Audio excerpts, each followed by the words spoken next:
Reconstituting peptides. Part 1. Deciding how much backwater to use. This video is for educational purposes only. This is not medical advice.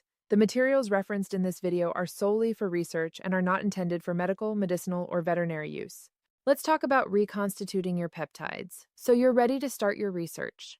Before you decide how much bacteriostatic water to add to your freeze-dried peptide, there are some things you need to know. 1. How much peptide is in your vial? This is usually in milligrams, and it is seen on the label of your vial. 2. How large your vial is. For example, if you have a 3 milliliter vial, you can't add more than 3 milliliters of water to it. 3. Your desired dose, in milligrams, not units. If this is something you're having trouble with, you need to do more research before you start your experiments. It is crucial to know exactly how much of a substance you are administering into your subject. And 4. How much bacteriostatic water you have available, in milliliters. Once you know these 4 things, you can make an informed choice on how much water you want to use. Here's a secret, though. You can use however much you want.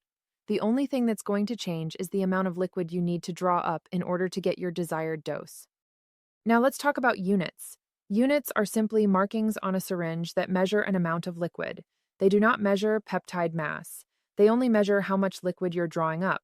That's why it's really important for you to become familiar with the process of reconstitution and why your dose should be defined in milligrams, not units. Units are just a tool you use to measure out that dose. So remember, know your 4 key facts. Define your dose in milligrams, and think of a unit as a measuring line on your syringe, not a dose. In Part 2, we'll see how adding different amounts of water changes the concentration of your vial. Follow along for more science made simple.